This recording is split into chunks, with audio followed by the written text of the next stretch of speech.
Welcome to the Lean Practice Podcast. I'm Angus, joined with Aaron and Nathan, and the idea here is pretty simple. It's three of us just talking about the profession, what's working, what's not, and what's not being spoken about but probably should be. Between us, we've seen bullshit advice that's causing courage to quit the profession by the time they're 40, and we'd like to just help put an end to that. We aren't really in this to tell you what to do, how to do it, or what the best playbook is. We're here to just show you what it actually looks like to build a practice around the life that you want, rather than the one someone else drew up for you. That's really it. Let's get into it. Are we sponsored by Monster Energy Peach now, are we too?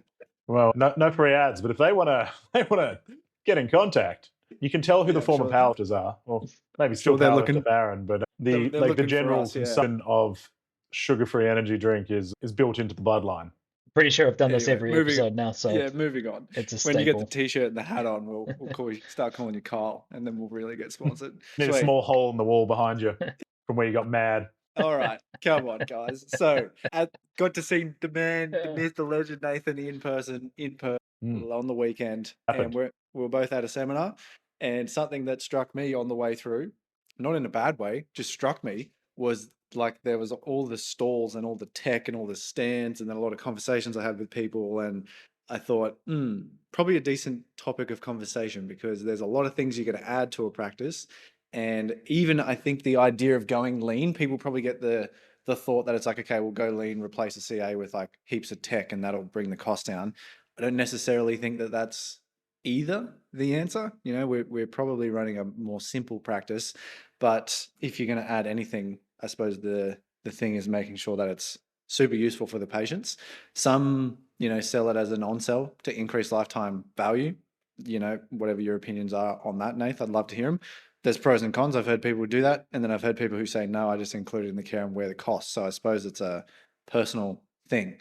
But I think what we'll go through is there's a few different areas of tech, right? Like there's Aaron's side of things like marketing, CRMs. Some chiros don't even know what a CRM is. So we'll explain what all of that is and what it does and where it plugs in.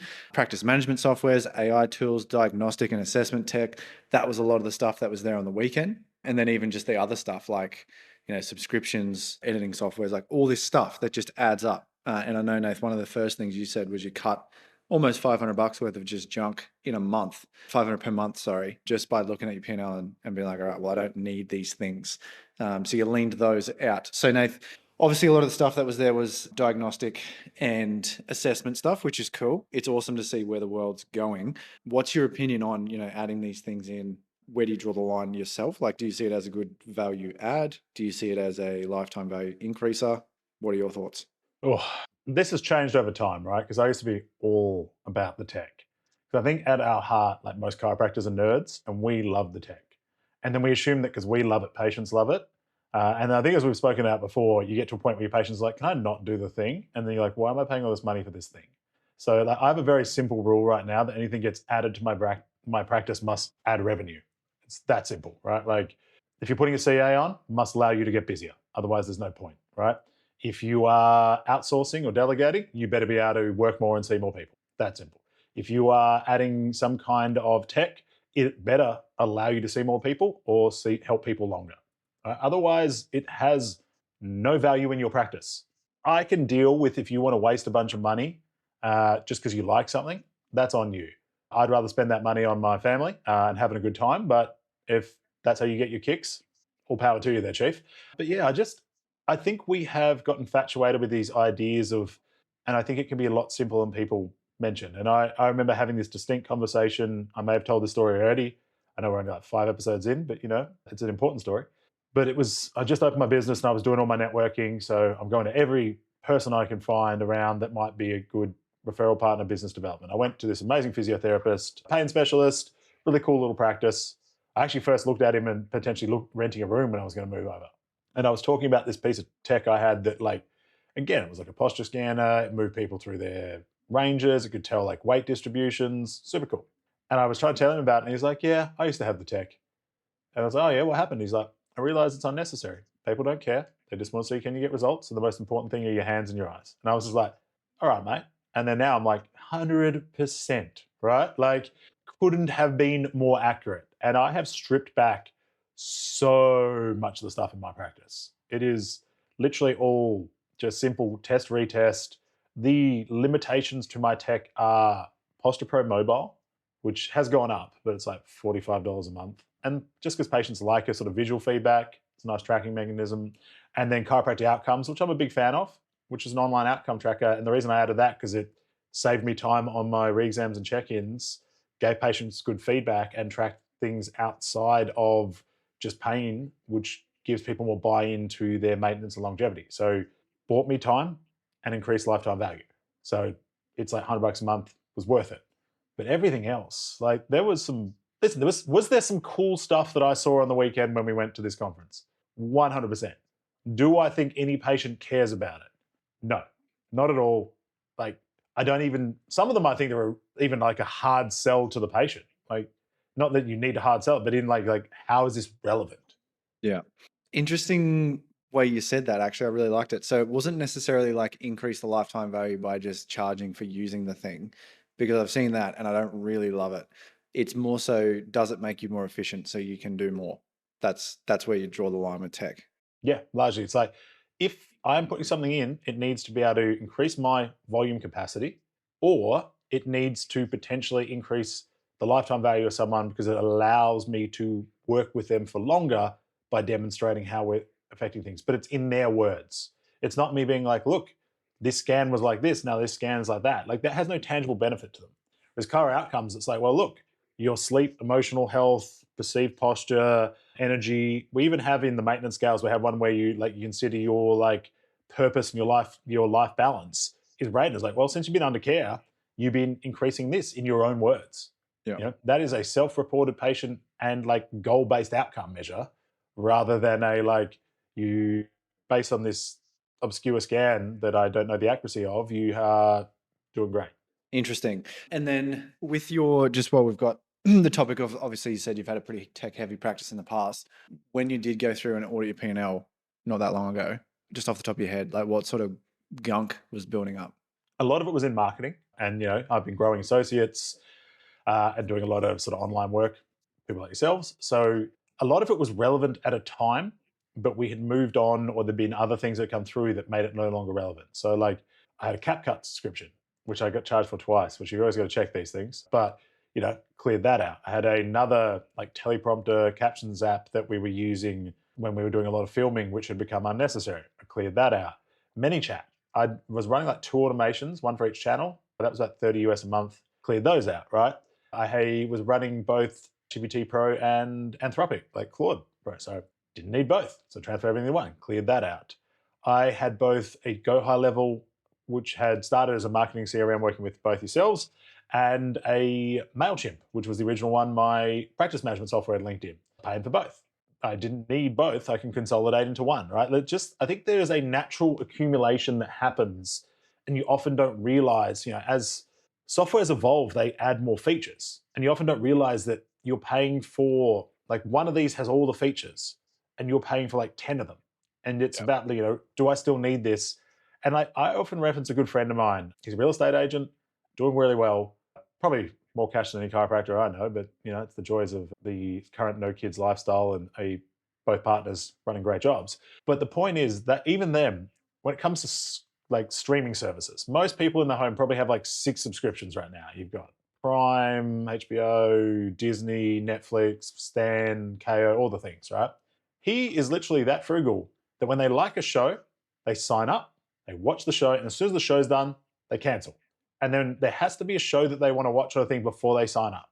So they do it month to month on these. So they're never running like 6 different ones at once. They're always doing that. And I think that's what chiropractors need to adopt. It sounds like trivial, but that could be literally like $1,000 a year or more, probably even more, probably upwards of like $5,000 or more for a lot of practices, with how much tech people end up going into subscription with. But we need to stop looking things like, it's the joy of the subscription model is you should be able to get out at any time. Do I need it?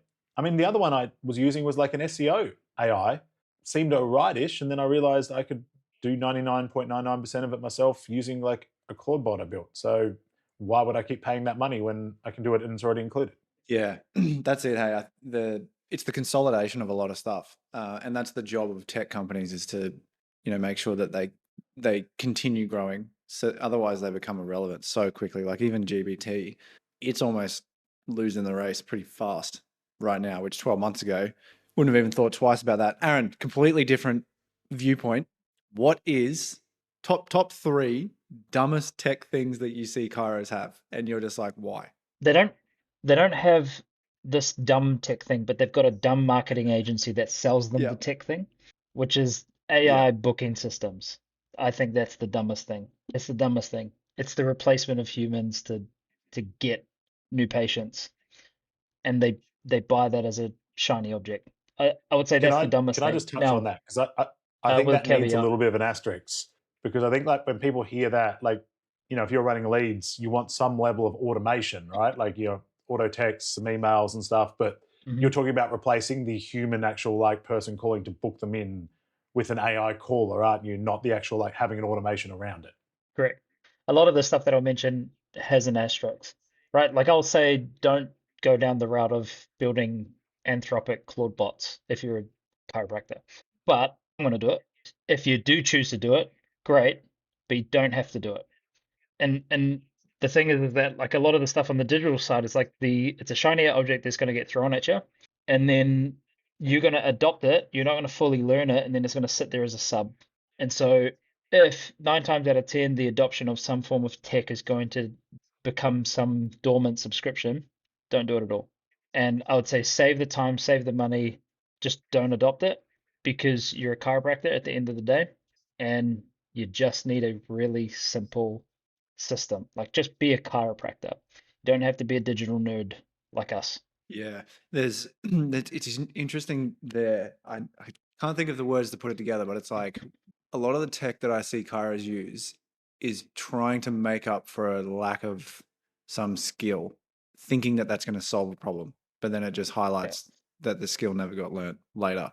So the online booking system for me, like I know this is 100%. probably a pretty rough way to say it, but it's like if you're struggling to get people to answer the phone, you know, online digital marketing's not it's getting harder.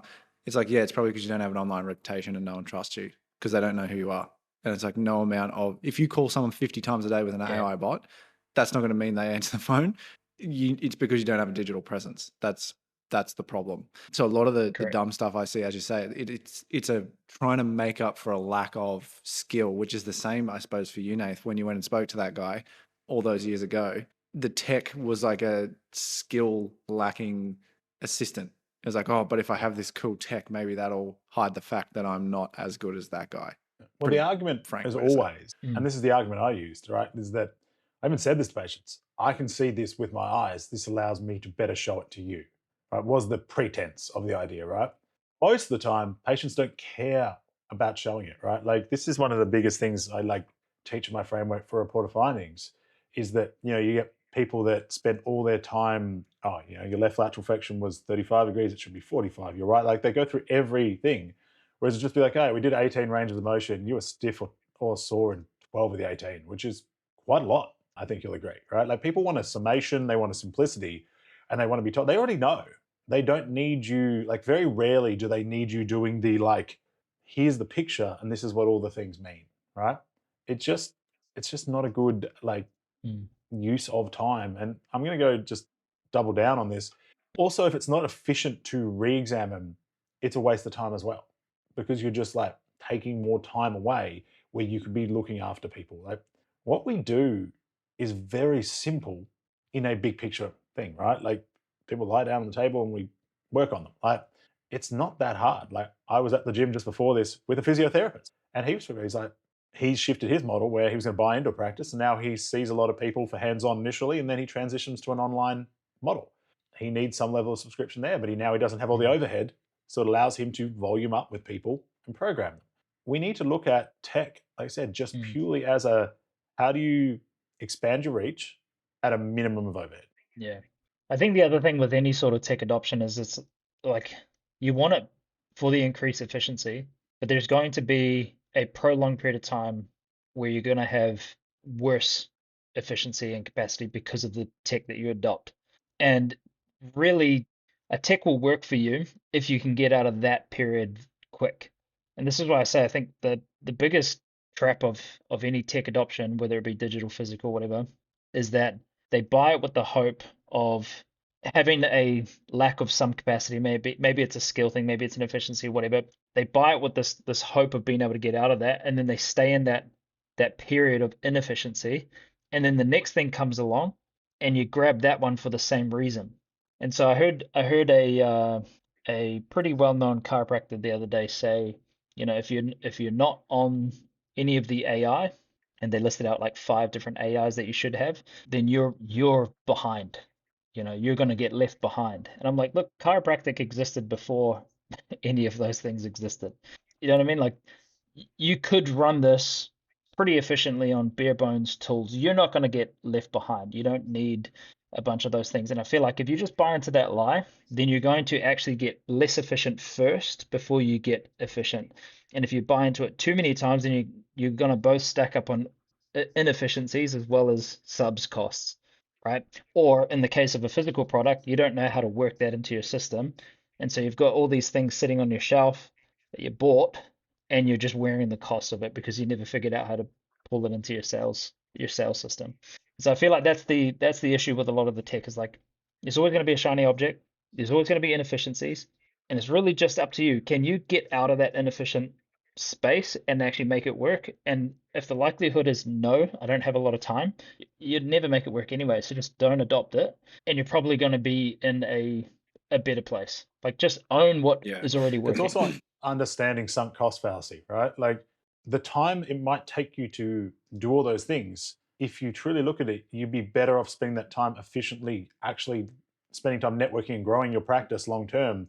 So while everyone else has to use these things to try and grow their practice, you're busy enough that you don't have to deal with it. And you get to have a great life, great lifestyle, and a great practice. Like, what's it worth to you?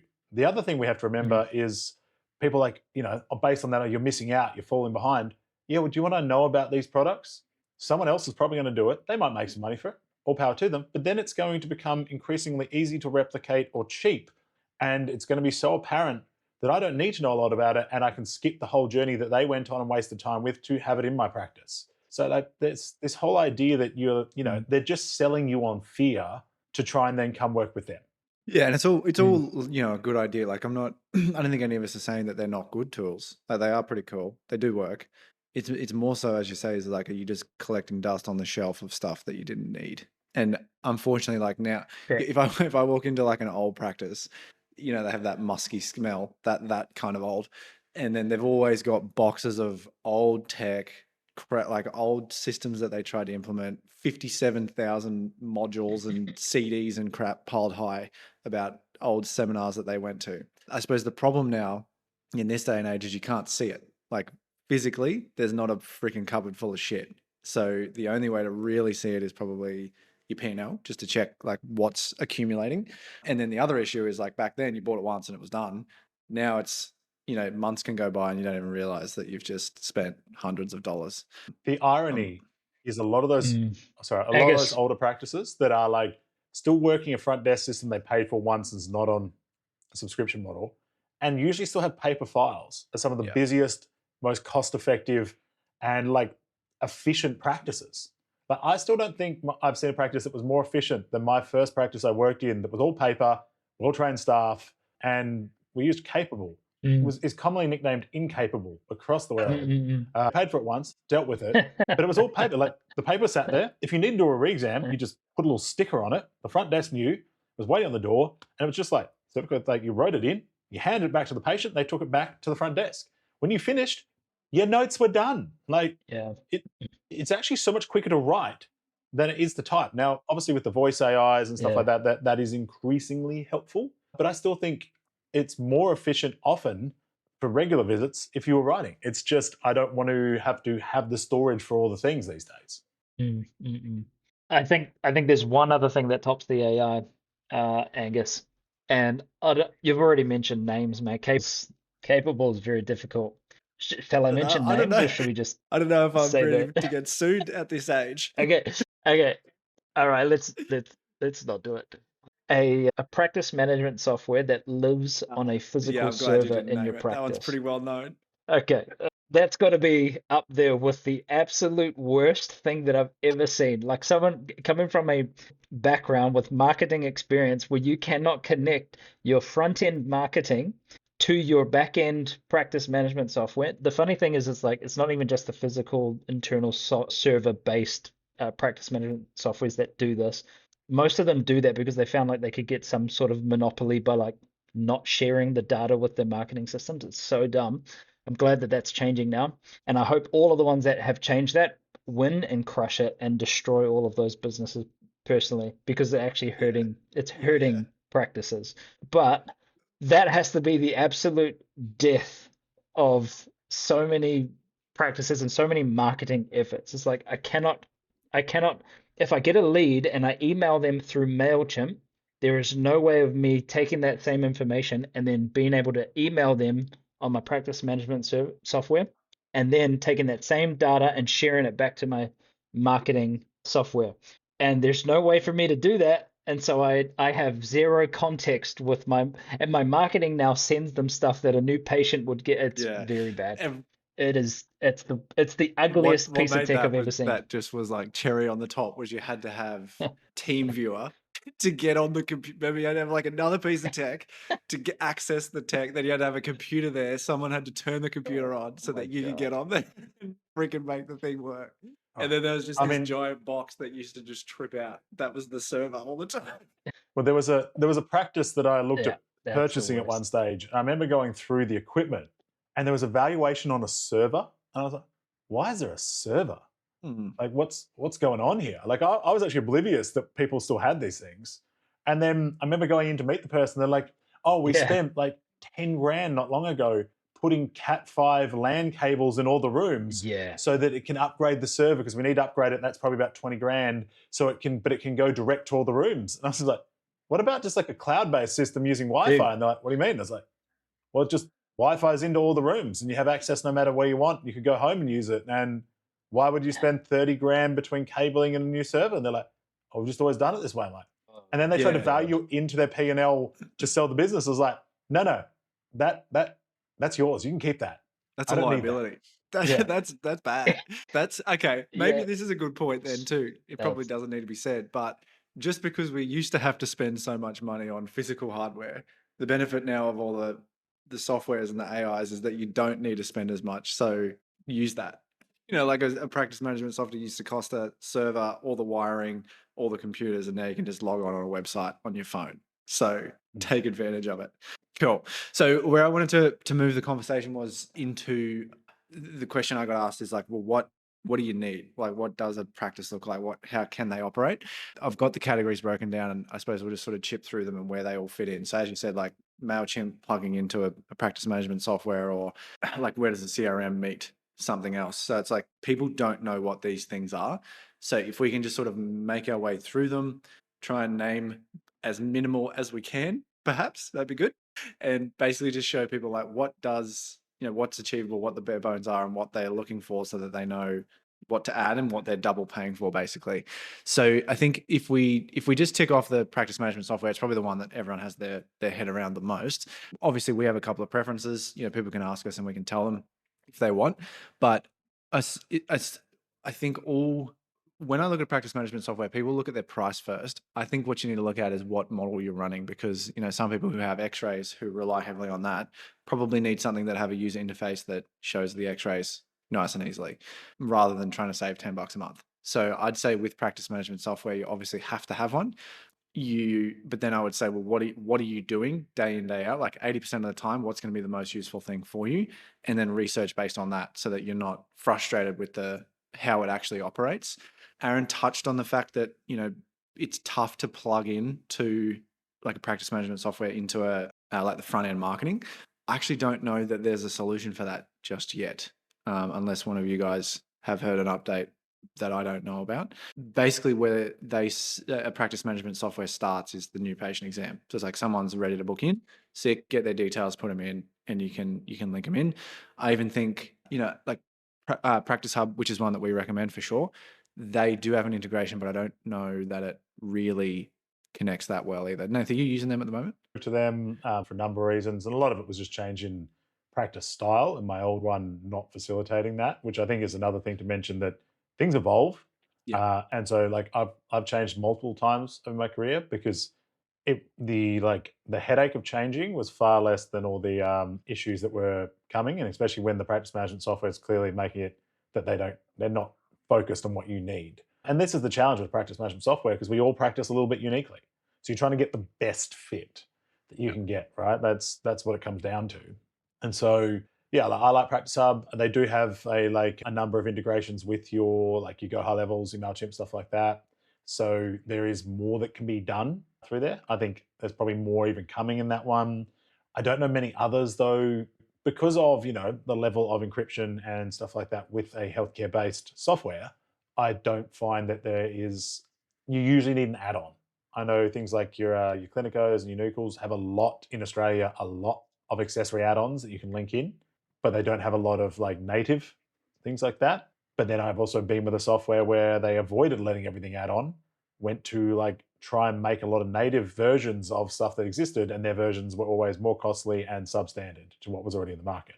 So it's a bit of a double-edged sword. And then internally on those as well, there's also something to consider is like Stripe integrations and stuff too. So if you're doing online payment links, they're just like another thing, right? Like a lot of they just natively integrate with Stripe. So it's like, even if you get a practice management software, you still might have to have that processing fee, which is just another thing that adds on. So considering if people can connect straight to, like when you're getting a practice management software, there's usually going to be other stuff that's needed, which probably leads to the conversation of CRMs and where they live, because MailChimp is technically a CRM.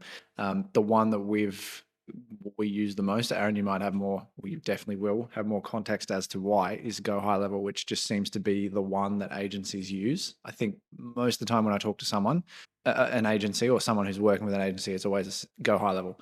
It's obviously massive, so it almost does everything that MailChimp and social media managers and all this other stuff. It does it all in one. Can you just give us some context around what a CRM is? Because a lot of people actually don't know. If you're not running paid advertising or really utilizing social media and digital marketing, you kind of don't need one. They do just book on practice management softwares, and well, I suppose honestly, if you don't need it, you don't need it. But a lot of people are now starting to learn that they do. So what are they? Yeah, so it's a customer relationships manager, which basically the distinction between a CRM and a practice development or practice software is the practice software basically starts at the new patient consult. The CRM starts at the first contact or the first opt-in. So when someone first gives you their details, and that's important for marketing because that enables you to then retarget them through email, SMS, phone calls, etc., and whatever other marketing attempts that you want to put in front of them. All right, so the strength of a system of a CRM is really its ability to speak contextually to where that person is at. And so there are various stages that happen before someone becomes a new patient. It's kind of like when you dated your wife, right? Like you didn't just go straight to the marriage ceremony. You dated beforehand. It's very much the same thing inside of marketing. Is like you've got to quote unquote date the prospect before they become a patient. And so that might mean that have some form of giveaway, lead magnet, on the front end, which might be a book, an ebook, a checklist, something of value, and then they give you their name, phone number, and email. At that point, you might want to then email them, right? You want to email them, deliver it, and then you might want to check in on them, and then you might want to then say, hey, do you want to be connected to our newsletter? Then so on and so forth, right? And you indoctrinate them over time around your message and your philosophy until they trust you enough that they become a patient. Everything inside of that period before the new patient consult then is controlled by your CRM. And it tends to be something that is neglected by a lot of practitioners because for them, the new patient consult is what matters. And I get that. It's like that's where the money is transacted. But in my eyes as a marketer, the relationship starts on social. Like wherever their attention is, that's where it starts. And so even if we take away social media and all that kind of stuff, the relationship still starts wherever their attention is. And so if that's at the markets on a Sunday, that's where you would be, and that's where the relationship would quote unquote start. And then you would have some game or something to give away, and you'd have a list, and then you'd nurture and you'd nurture them through phone calls or whatever. It's the same principle online. So the idea is like that's where the relationship starts, that's where you got to be. But then as soon as you get their opt-in, you've got to then manage that contextually. Otherwise, you're talking to, say, a very new opt-in like they're a patient, and you can't do that. So typically what happens is people who subscribe or become an opt-in, they register some form of interest, they get spoken to like they've been a patient for 15 years and get subscribed to their newsletter. It's like, don't do that. That's not how people communicate. Like you've just brought them in, you've assumed that they're part of your paying community, and they will just never pay attention to you. And so we need those contextual forms of communication. That's all done through the CRM. The second thing, and I think the most important thing for a CRM, is actually knowing who to call and when.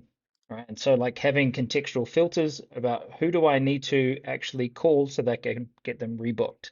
All right. And so that's what we call a pipeline. And then finally are the automations. What are the automated messages that go out based on those milestones before they become a new patient? And all of those automations, all of your funnels, all of that sits inside of your CRM. And we recommend Go High Level. You know, I've used Go High Level for the longest time, and the reason why I recommend them is because they're the consolidated tech company that have taken things like Active Campaign, Mailchimp, ClickFunnels. They've taken all of that and they've pulled it into one resource. Do they do it the best? Probably not, but they do a good enough job, kind of outshine the individual features of all the other pieces of tech. And so if you want a consolidated tech stack, Go High Level is the place. Yeah, well said. Like it's that relationship before, and I suppose the whole agency v practice owner frustration is the practice owner staring at the practice management software system and the agency staring at the CRM. So it's almost Yeah. like there is no unison between the two worlds. I actually Mm. don't know why there's not. You know, there's a little bit, but it's not as good as it could be. I've had thoughts of just like running a practice management software through Guy High Level, but I don't know if there's like, obviously there's probably legal and privacy hurdles that need to be overcome first. But that whole consideration of the fact that there's a relationship that exists before they're in the practice, I think is very new for a lot of people. It's something that it's new, and it's also something that people haven't considered what they need to think through. And I think it's also why, again, when we talk about context with a lot of stuff, a lot of the tech that we're about to talk about now, you know, AI tools, automations, diagnostic and assessment tools, all this stuff, it's like that actually all lives in the pre-conversation area, which people aren't using. So again, it's like uncontextual information. You don't need Claude in your practice, but you might need Claude to help you develop something before, or like some kind of giveaway or lead magnet or even a landing page nowadays. So essentially maybe what we're hearing, you know, when we get confused with the tech and it feels bloated and we're just signing up to all this stuff and we don't know where it fits, potentially it's because we don't know the full journey here. So it's like, okay, well, I think a neat place to start to keep things lean is if you could just have a CRM that does a lot of stuff. Obviously we're with Go High Level because it does emails, SMS, like it does a lot of stuff in one spot, and then into a practice management software that suits your style. That would be like the two fundamental ones if you're doing digital marketing that would be recommended.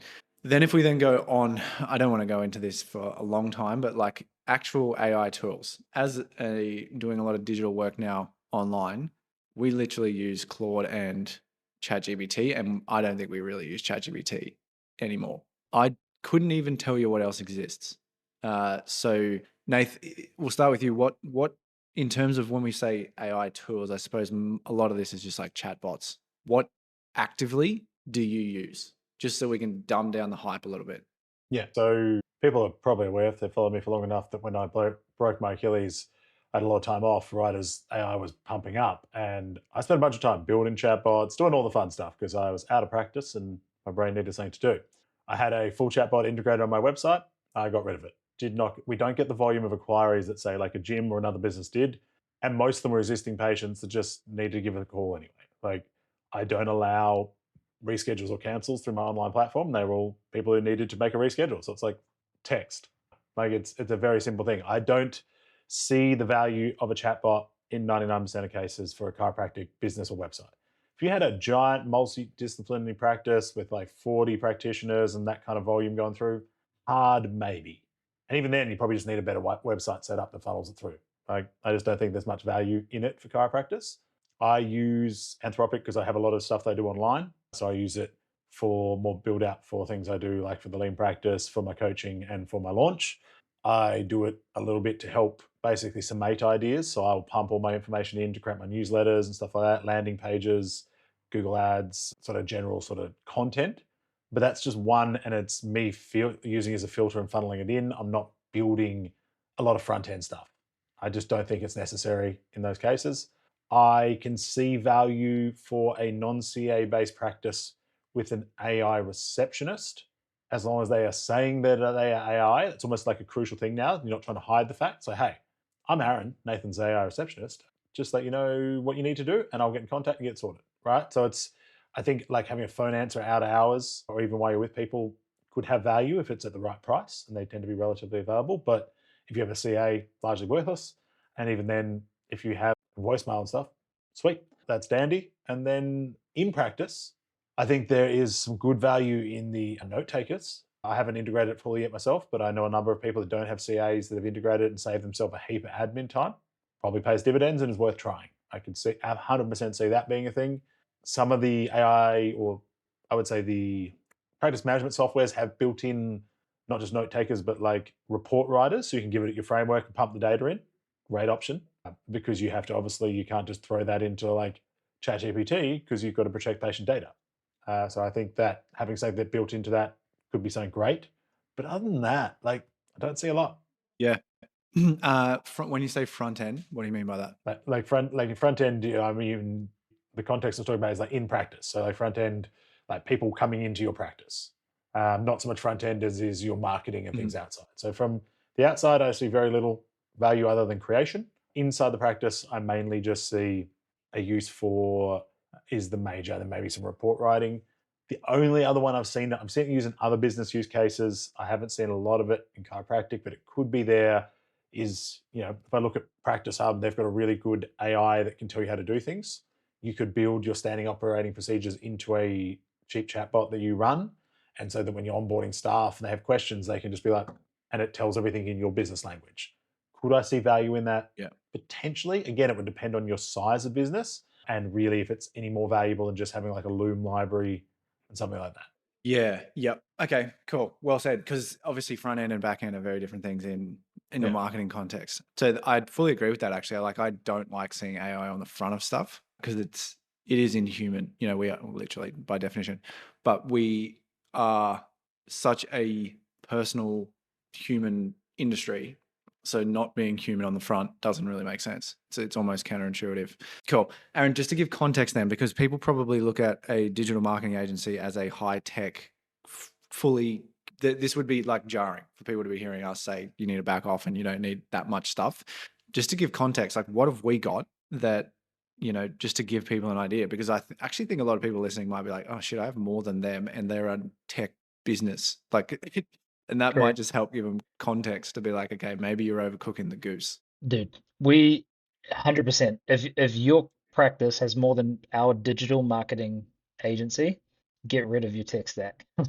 Reconsider. We have Slack for communications. We have Loom for internal and some external communications. We use Google Meet. We don't need any external video softwares. For video editing, we use Descript. We have CapCut. Two very different use cases. Descript, you can edit like a Word document. CapCut, you edit like a traditional video editor. They have slightly different functions, but our editing team uses Descript. For AI, we do have both GPT and Anthropic or Claude. We're probably going to get rid of GPT. I don't really see its use case anymore for videos, images, and all that kind of things. Like the best one we have is Imagine app, which has basically all of the image generators.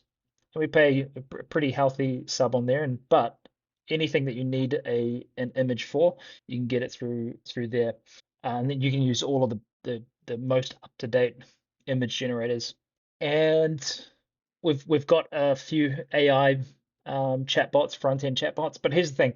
If our AI chatbots don't work for chiropractors, as in the chiropractors don't like using our AI chatbots, don't install it in your practice. It's like, because if you don't like it, your patients won't like it. It's pretty simple, dude. Like if you wouldn't want to speak to AI chatbot to book you into your first consultation with me. Don't do that for your patients, all right? So we have that. Nobody uses it. It's been used a handful of times and it gets abandoned halfway. All right, and you can call that a bad chatbot. I just think people don't like it. Right? Like Yeah. We it's sort of just what just it did is. that to piss people off. Just to like Yeah.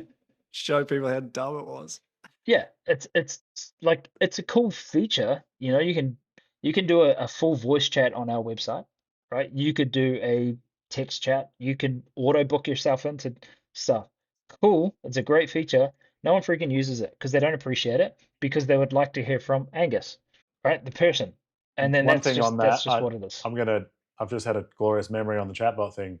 The only really nice use case I've seen on a health-based business is a chatbot where it literally, you put your details in, it connects you to their front desk, and then they message or call you.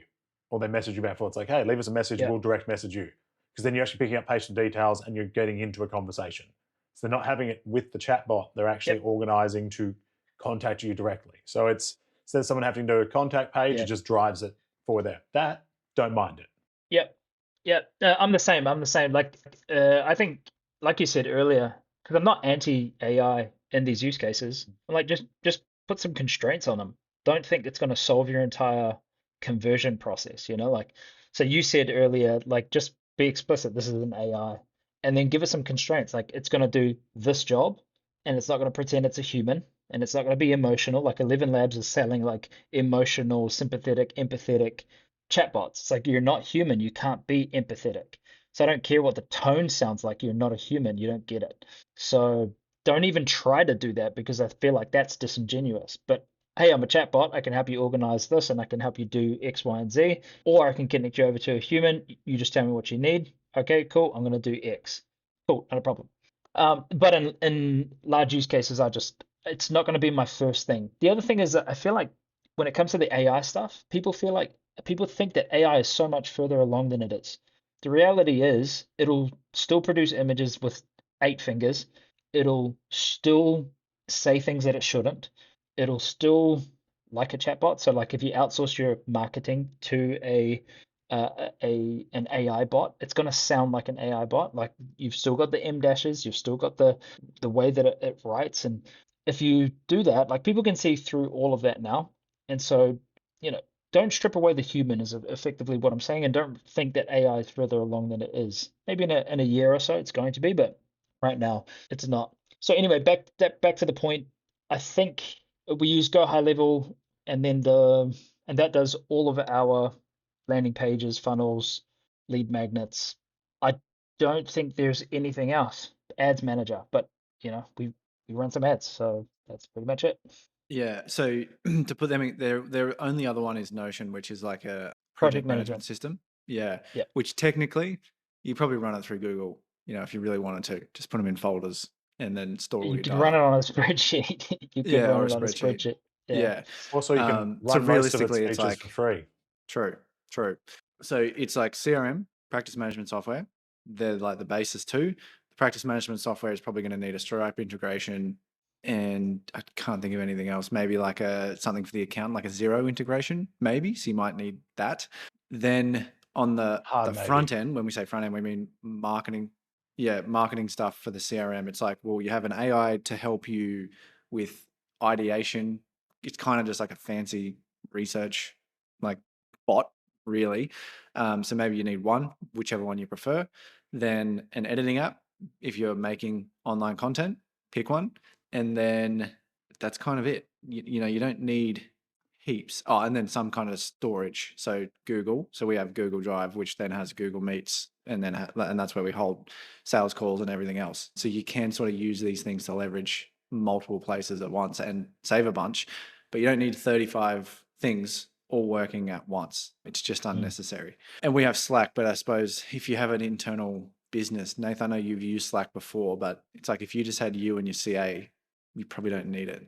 Well, I use And Slack, but I also use we it use free. the free Slack anyway.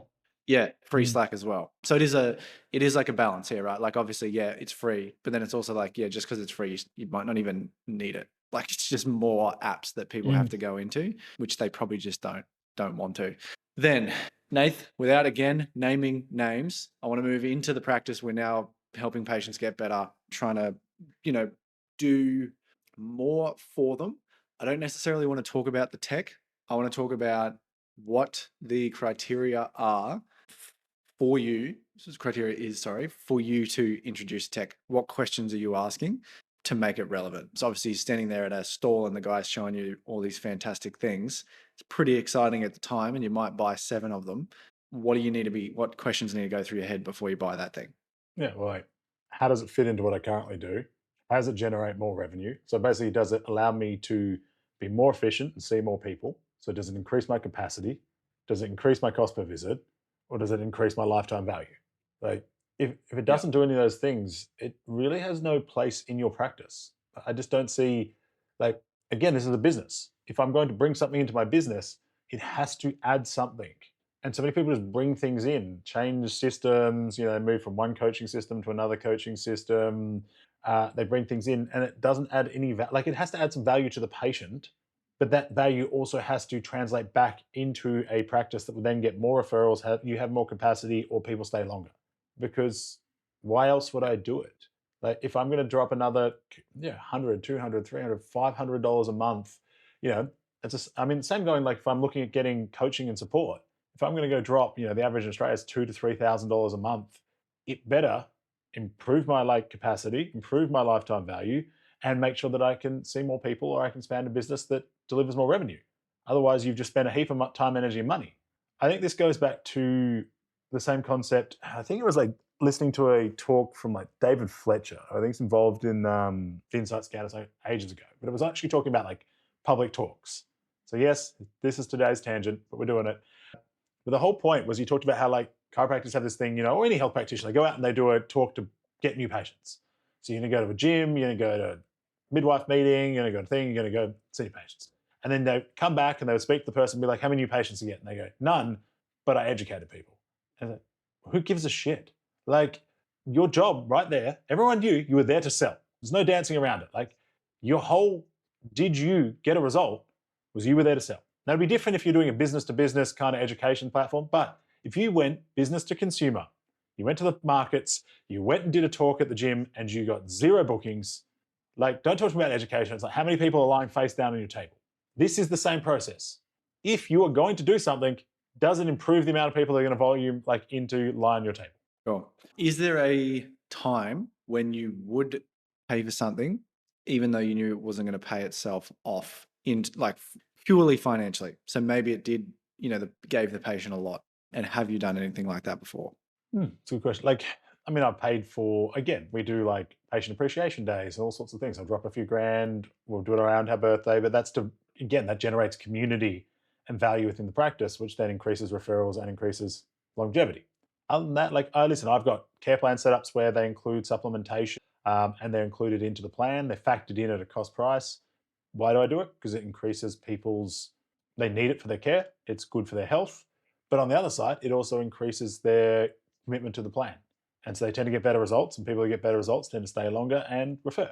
So I don't think there's a lot of times, again, I might put something in that increases my efficiency, but I use that to spend more time not in my practice with my family. So I might pay premium to a certain amount that allows me to get in and out of practice and to see the same amount of people in a smaller amount of time and not uptick the increased volume because I want more time out of practice to go do other things. That would be the one case where I'm buying, the buy back your time, and I'm truly not then seeing more people, but I'm accepting that cost benefit ratio there. But that said, it has still bought me the capacity that if I wanted to, I could go work more hours and see more. Mm-hmm. Cool.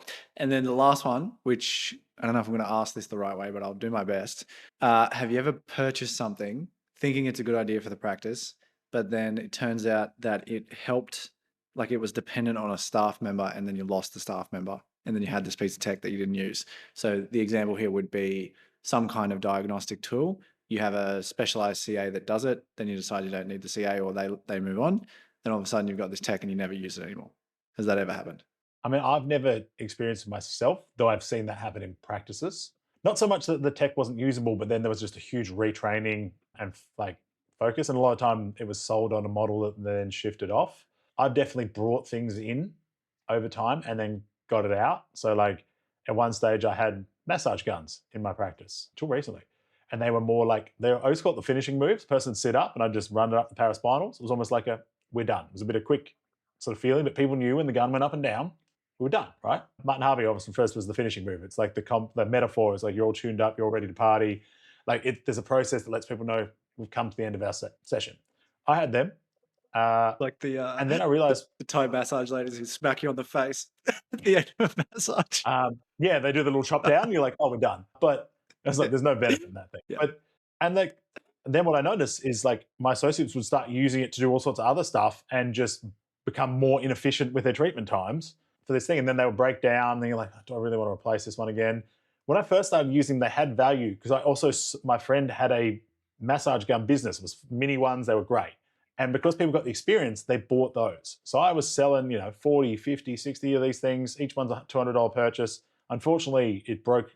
This is where I learned my rule of you need more gap because I was only making like $30 per one, but so I was paying 150 for them and selling them for like 185. Whereas if I'm spending 150, I should have been 250. So that was a learning there. But I realized it just didn't have a lot of value. And it always came back to the idea, I was like, I only just brought this in the last couple of years, my career. What was I doing beforehand? Oh, I was just figuring it out with my hands. And so one broke down, didn't replace it.